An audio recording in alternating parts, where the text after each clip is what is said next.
अगर आज आप भागवत गीता का असली रहस्य समझ लें तो शायद आपकी जिंदगी को देखने का तरीका हमेशा के लिए बदल जाए।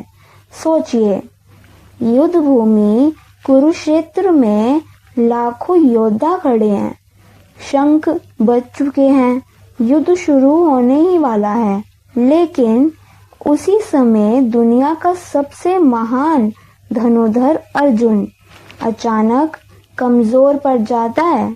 उसके हाथ कांपने लगते हैं, दिल भारी हो जाता है और वह अपने ही रिश्तेदारों, गुरुओं और मित्रों को सामने देखकर कहता है, मैं ये युद्ध नहीं कर सकता। उसी क्षण उसके सारथी श्री कृष्ण मुस्कुराते हैं और अर्जुन को ऐसा ज्ञान देना शुरू करते हैं जो सिर्फ उस युद्ध के लिए नहीं बल्कि पूरी मानवता के लिए था।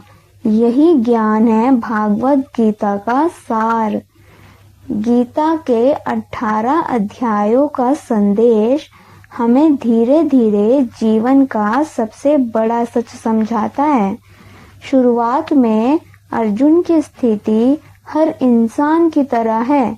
जब हम दुख, भ्रम और डर में फंस जाते हैं, कभी करियर को लेकर उलझन, कभी रिश्तों का दर्द, कभी असफलता का डर, इन सब के बीच इंसान भी अर्जुन की तरह हार मानने लगता है।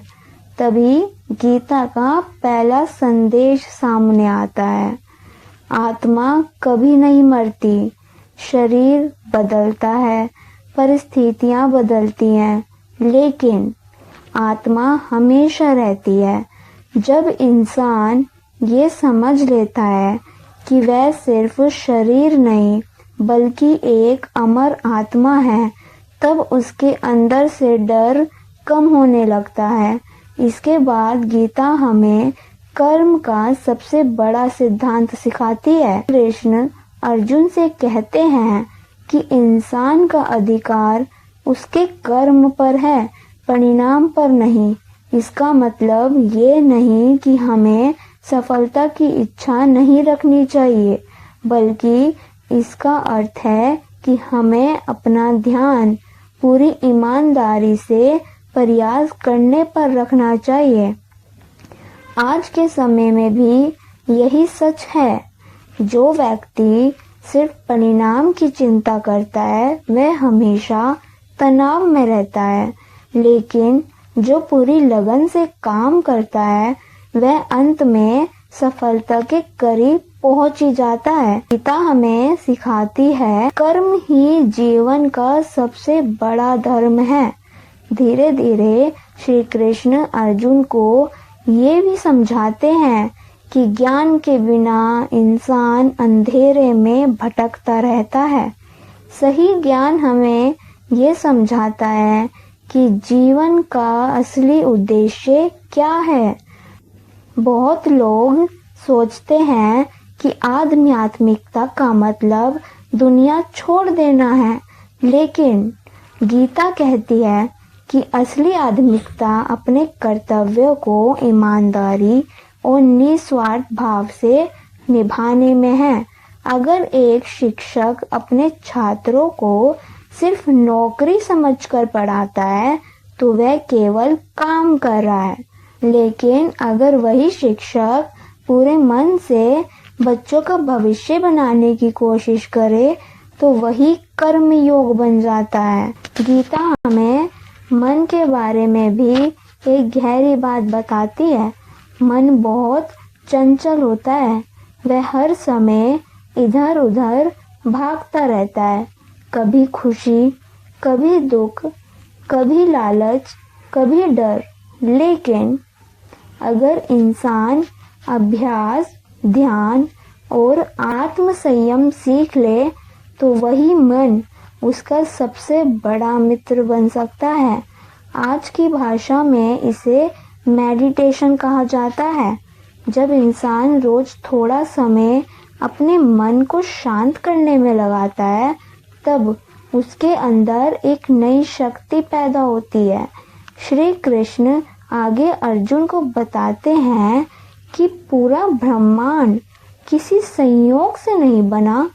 इस संसार की हर शक्ति, हर सुंदरता, हर महानता उसी परम सत्य से उत्पन्न हुई है।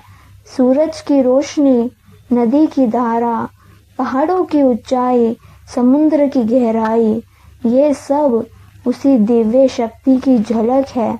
जब इंसान ये समझ जाता है कि उसके पीछे एक विशाल शक्ति काम कर रही है, तब उसके अंदर विश्वास पैदा होता है। गीता का सबसे अद्भुत क्षण तब आता है जब कृष्ण अर्जुन को अपना विराट रूप दिखाते हैं। उस रूप में अर्जुन देखता है कि पूरा ब्रह्मांड उसी एक स्वरूप में समाया हुआ है। हजारों सूर्य की चमक जैसी दिव्यता, अनगिनत लोग, अनगिनत जीव सब उसी में है। उस दृश्य को देखकर अर्जुन समझ जाता है कि भगवान की शक्ति अनंत है और मनुष्य का अहंकार बहुत छोटा है। इसके बाद गीता हमें शक्ति का मार्ग भी दिखाती है। श्री कृष्ण कहते हैं, जो व्यक्ति सच्चे दिल से भगवान को याद करता है, प्रेम और सच्चाई के साथ जीवन जीता है, वह कभी अकेला नहीं होता। भक्ति का अर्थ सिर्फ पूजा करना नहीं है, बल्कि अपने अंदर दया, करुणा और सच्चाई को जगाना है। गीता हमें ये भी सिखाती है कि हमारा शरीर और आत्मा अलग अलग हैं।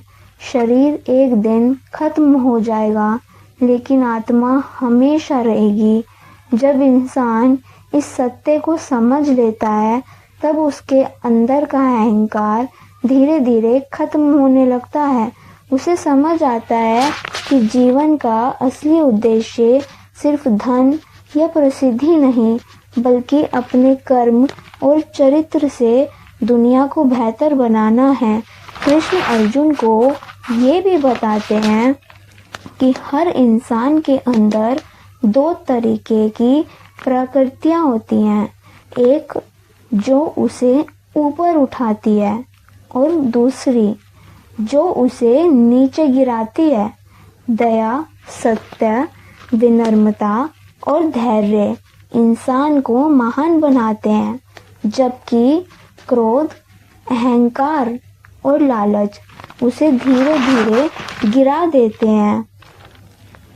इसलिए इंसान का भविष्य इस बात पर निर्भर करता है कि वह अपने अंदर किस गुण को मजबूत करता है।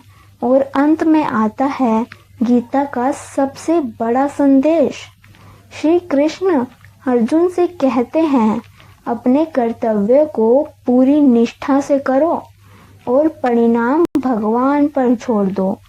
जब अर्जुन इस सत्य को समझ लेता है, तब उसका डर खत्म हो जाता है। जो योद्धा कुछ समय पहले टूट चुका था, वही अब आत्मविश्वास से भर जाता है और अपने धर्म के लिए खड़ा हो जाता है। असल में गीता सिर्फ एक धार्मिक ग्रंथ नहीं है, बल्कि जीवन को समझने की सबसे गहरी किताब है। ये हमें सिखाती है कि मुश्किलें जीवन का हिस्सा हैं, लेकिन हार मान लेना हमारा स्वभाव नहीं होना चाहिए। अगर हम सही सोचें, सच्चे कर्म और अटूट विश्वास के साथ आगे बढ़ते रहें, तो हर अंधेरा एक दिन खत्म हो जाता है। इसलिए अगर कभी जिंदगी में आपको लगे कि सब कुछ बिखर गया है, रास्ता दिखाई नहीं दे रहा या आप बिल्कुल अकेले हैं, तो गीता की ये बात याद रखिए। जब इंसान अपना कर्तव्य पूरी ईमानदारी से करता है, तब भगवान भी उसके रास्ते बनाने लगते हैं। और शायद इसी वजह से हजारों साल बाद भी गीता का ये ज्ञान आज भी उतना ही सच्चा है जितना उस दिन कुरुक्षेत्र की युद्ध भूमि में था।